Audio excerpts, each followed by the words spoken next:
Like, share, subscribe and click on the bell icon to never miss an update from Epic. हम में से ऐसे कई हैं जो अपनी जॉब से परेशान हैं और सोचते हैं मैं ये सब छोड़कर बस ट्रैवल करना चाहता हूं, लेकिन ऐसा बहुत कम लोग कर पाते हैं। और हमारे आज के इटालियन ट्रैवलर जियोवानी फ्रांसेस्को जिमेली कैरेरी ने कुछ ऐसा ही किया है, वो भी आज से 500 साल पहले। अपने ट्रैवल्स के लिए वो पैसे कहां से लाए, कौन सी क्लासिक ट्रैवल बुक उनकी लाइफ से इंस्पायर्ड है, आइए देखते हैं।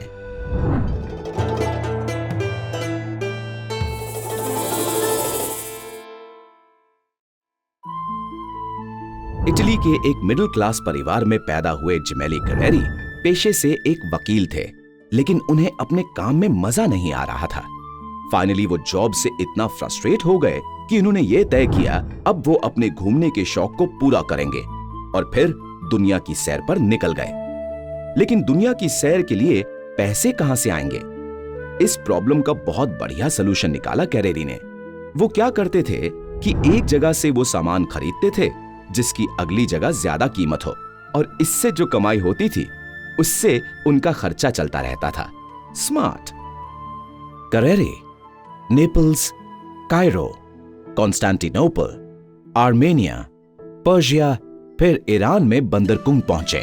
यहां उन्हें इंडिया की झलक मिली। फिर वहां से उन्होंने खजूर, वाइन, ड्राई फ्रूट्स खरीदे ताकि भारत में बेचकर अच्छा प्रॉफिट कमा सकें, और 26 नवंबर 1694 को इंडिया के लिए निकल गए। पर उन्हें भारत पहुंचने में 44 दिन लग गए। उनसे गलती यह हुई कि सबने उन्हें अंग्रेजी जहाज से सूरत जाने की सलाह दी, लेकिन वो किसी दूसरे जहाज में दमन के लिए चल पड़े। इस फैसले ने उनकी मुश्किलें चौगुनी कर दी। कहीं वो भूख से मरते बचे, कभी डाकुओं को चकमा दिया और कभी जहाज किसी गलत जगह पहुंच गया। शिप के कैप्टन से भी उनके पूरे सफर में नहीं बनी।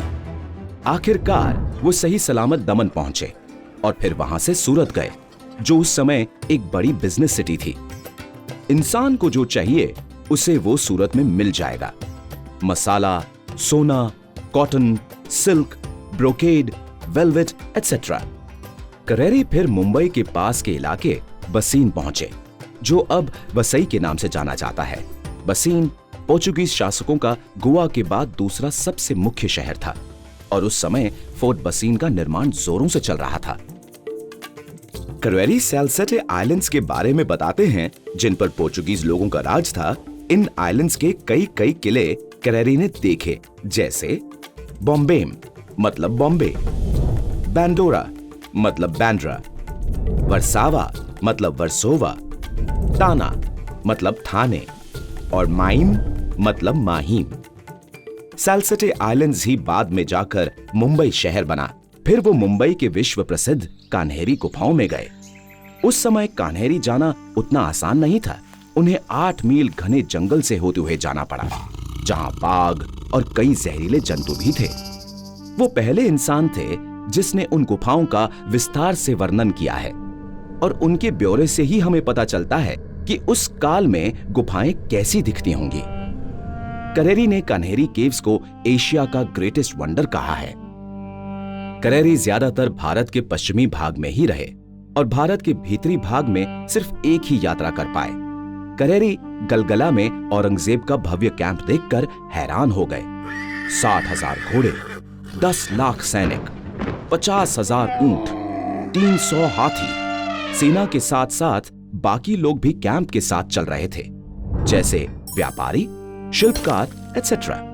कैरेरी ने बताया कि पूरी कैंप 50 लाख लोगों का एक चलता हुआ शहर जैसा था, जिसमें हर जरूरत का सामान तो था ही, साथ ही हर शौक पूरा किया जा सकता था। कैंप पहुंचने के 4 दिन बाद कैरेरी को बादशाह से मिलने का मौका मिला।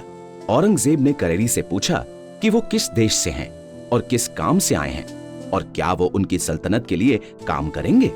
कैरेरी ने विनम्रता से कहा, मैं तो मुसाफिर हूं और बस दुनिया घूमना चाहता हूं।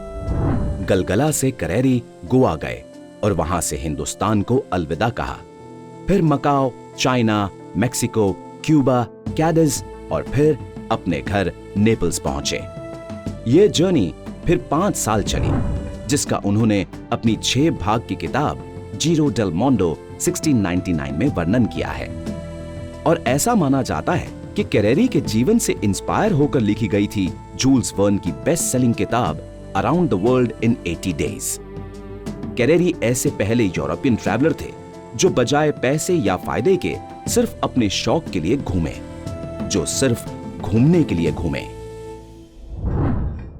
अगले एपिसोड में मिलेंगे फ्रांस के एक ऐसे ट्रैवलर को जिन्होंने 38 साल में 5 बार भारत का दौरा किया, और जो चीज उन्हें बार बार भारत खींच लाती थी वो थे यहाँ के हीरे जवाहरात। जीन बैप्टिस्ट टैवर्नियर आंध्रा के व्यापारियों का सौदा करने का कौन सा तरीका उन्हें पसंद आया, और औरंगजेब से मिलने किस खास चीज के लिए वो गए थे,